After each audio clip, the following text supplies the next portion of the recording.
Welcome back to another episode of the Podcast.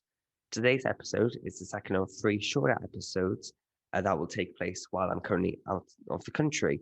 And today's episode is all about the monarchy, whether it should be abolished, as many have been claiming, whether it is a mainstay of British history and should remain that way for generations to come. But first off, let's have the quiz. So, Nasif, who I think you're a very ardent monarchist and patriot of this great nation, aren't you? Yep. There was one time we were logging on to do a podcast episode before we recorded, and he had the Union Jack waving, God Save the Queen in the background, and a cup of tea in his left hand. It was brilliant. So, your question is, and you should know this, on which date was the Queen coronated? The date? Yes. I know she was coronated in 1953. Correct. She became queen in 1952. I cannot remember for the life of me. I believe she was coronated in summer of Correct. 1950. Yes. Oh, now I never got to the specific date. Can I guess the month? Will I be able to guess? Okay. I'm gonna say June. Correct. June, right? Okay. And I mean, we recently had the Platinum Jubilee, which was on the 5th of June, I believe. So I'll say the 5th. You're incredibly close. It's the 2nd of June, 1953. Oh, right. Okay. So I presume that's the reason why the Platinum Jubilee was began on the 2nd of June. Yeah. So, incredibly close. I think lots of people will get mistaken saying 1952 instead of 53. Of course, that's when she became queen and she got coronated the year later. So, first question of the day. Is the monarchy outdated, in your opinion?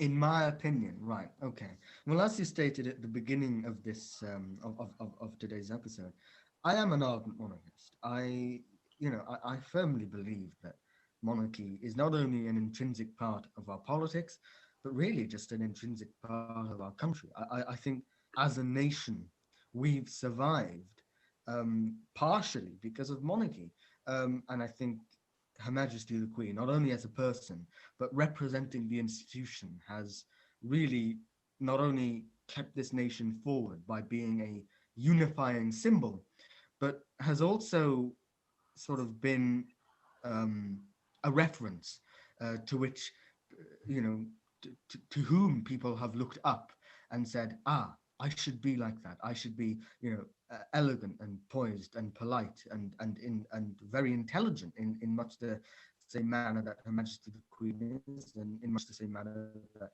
all monarchs are expected to be. I really think we just couldn't be a republic. It wouldn't make sense. And I think this is an important thing to know. With the Queen specifically, the royal family has lots of controversies, especially recently, but throughout its entire history. But Queen Elizabeth II has avoided, despite being under so much scrutiny, potentially by the country, she's avoided substantial controversy, or even like sizable controversy, for that matter.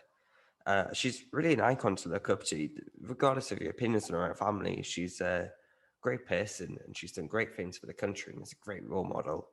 And many people will cite the Queen as the example of a good role model in comparison to the divisive prime minister that we've had for the past few years. Regardless of what you think about it, that's what many people put forward. Now, a big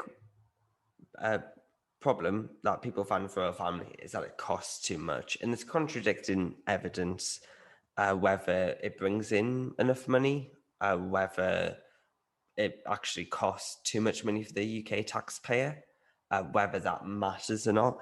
Under my own research, and I should clarify that different places say different things, but under my own research, Forbes, of course, a big financial institution, They estimate that the Crown contributed £19 billion to the UK economy annually pre-pandemic from the royal collection and the Crown estate.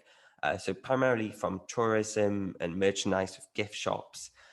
And I think that's a big question. Is the Queen and the royal family majorly responsible for tourism to the UK? I think it certainly helps our stock. There's monarchies all around the world. They have them in Spain, Denmark, Luxembourg. I think there's about 80 countries that have a monarch still. Um, but even though the Queen is constitutional only, uh, they are by far the most prominent one worldwide. And people come to this country, especially if they go to London on holiday, to tour, Buckingham Palace, like at least on the outside, and Windsor Castle, the Tower of London, all of those sorts of places.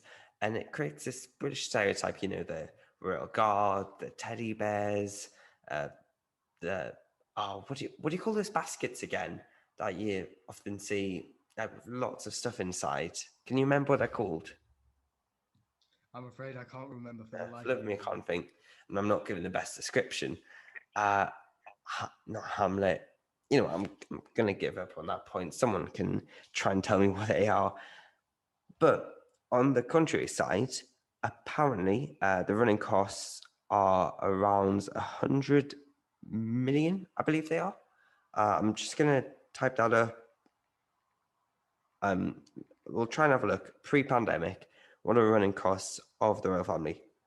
So about 100 million per year, which, is the absolute dwarf by the tourism and investment that happens in the UK because of the royal family themselves. But many people feel that we shouldn't give love and, a sense of, I don't like loyalty. That's the best way to describe it. Loyalty to an extremely rich family in today's age. What are your thoughts on that? I think it's a very good question. I mean, let's think of this out of context. Let's think about this without the Britishness, without the royal guard, without the military and the pride and the jubilee. Let's just think of this readily out of context. Out of context, just without any particular circumstances. Yes, it is very strange to show some sort of love or loyalty towards what is otherwise just a very wealthy, well-off, rich and powerful family.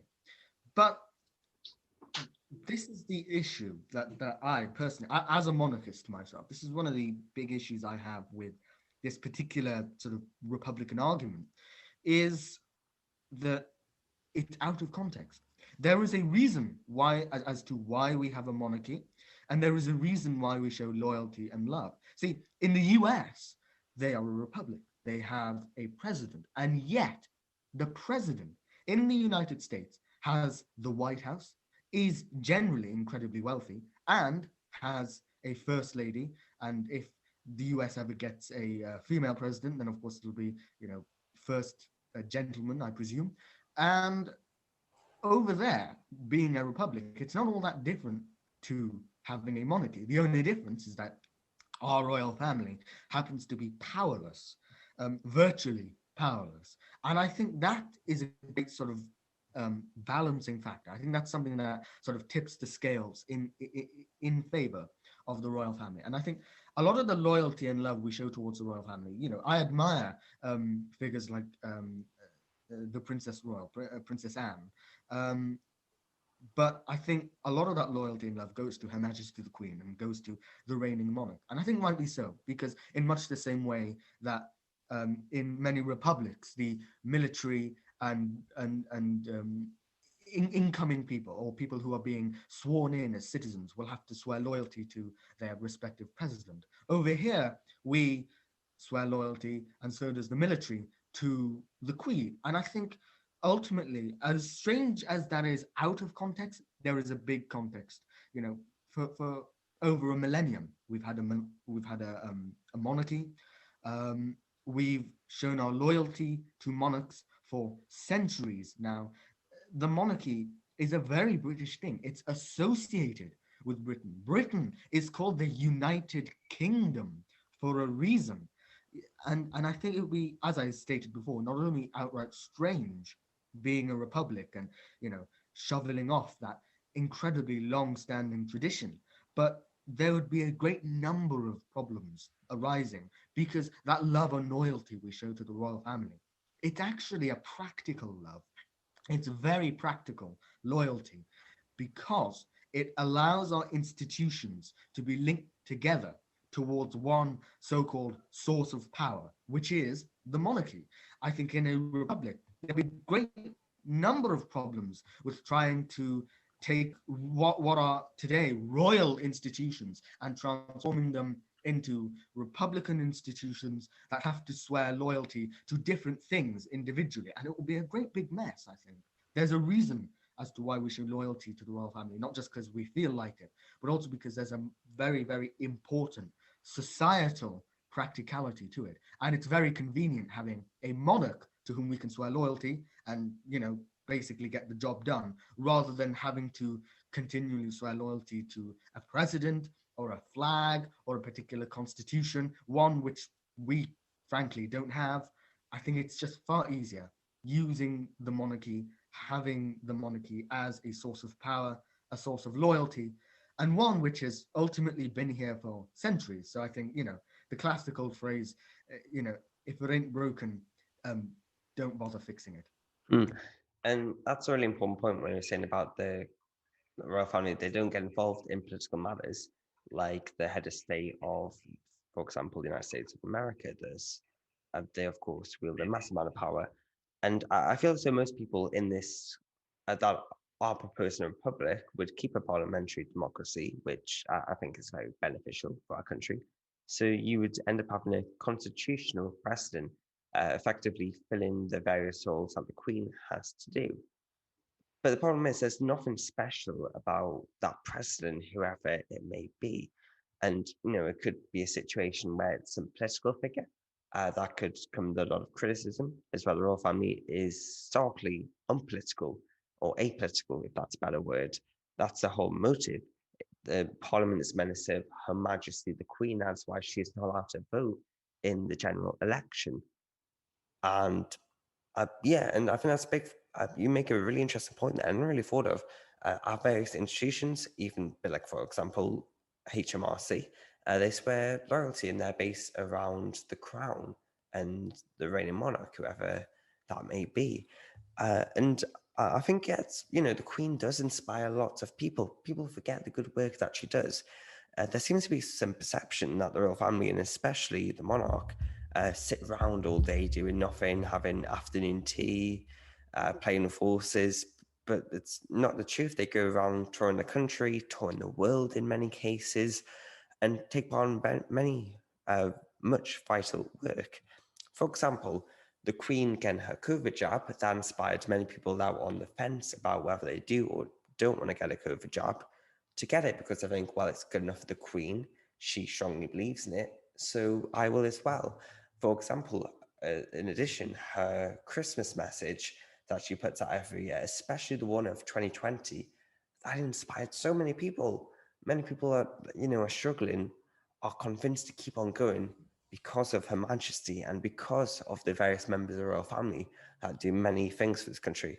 And there's debates about whether the royal family's role should be changed. But to be honest, I don't know what really you would change it to. I mean, it's purely constitutional at the moment, and I can't see it. I highly doubt it would ever like evolve into another dictatorship. I think that's pretty unlikely in today's day. Um, but yeah, it's slimmed down. I mean, it could be slimmed down. Or if I mean, the Queen herself has made big efforts to, well, I guess you could say, cut off members of the family that are less prominent and less useful to the country. And they're born into this family, they serve this country, and they serve it very well. Many of them have to partake in, they still have to partake in military duty, whatever that may be. For example, William and Harry went with the military abroad. So, yeah, I think it's a big debate that will continue, and many young people are increasingly feeling as though the monarchy does not represent them. But I can't help but feel as that people that are against it get older and mature more, they might come around to it more. They may feel more of a sense of pride in Britain. And I believe that's the most important thing, aside from the money, aside from like the tourism, anything like that. It's a symbol of Britain. It's probably, and I think you'd agree with me, Nasif, it's the most prominent symbol of Britain. When people think of the UK around the world, the monarchy, the Queen, that's probably the first thing that comes to their mind, if they're being honest. And I think it's something to be proud of. It gives us a sense of identity, it gives us a sense of unity, of togetherness, which, as we know, is deeply important in today's world with many threats and many organizations dividing us, many people within this country trying to divide us. We need a sense of togetherness. And I think the royal family definitely helps to achieve that, or at least keep it stable. So that's the end of today's episode. Make sure you listen to last week's episode in which we talked about electoral reform, and make sure to listen to next week's episode in which we will talk about Britain's big issues at the moment. And I want to end off, as we always do, with On This Day in Politics. So there are a few different things. I'm going to say this because it's two historic events, and I believe that we should say it's not on the same politics, but they both relate to the American Civil Rights Movement. So on this day in American civil rights, Emmett Till was devastatingly murdered, and also on the anniversary of his sad death, there was the March on Washington in which Martin Luther King gave that famous speech, Martin Luther King Jr., "I Have a Dream." And of course, it still resonates with people today and has had a long-lasting, profound impact. But what I've gone with today on the same politics, and this relates very heavily to today's episode about the royal family, and that is that Charles and Diana officially divorced in 1996. Of course, many supporters of Diana, who still are, deeply loyal to her, they still see her as the people's princess. Many of them have turned against the royal family, which is, it's become a sad state. But at the end of the day, Charles's and Diana's relationship wasn't working, and they went with what was best for them. Of course, that had many ripple effects, but it was a big decision, and it's history at the end of the day. So thank you for listening, and until next time, goodbye.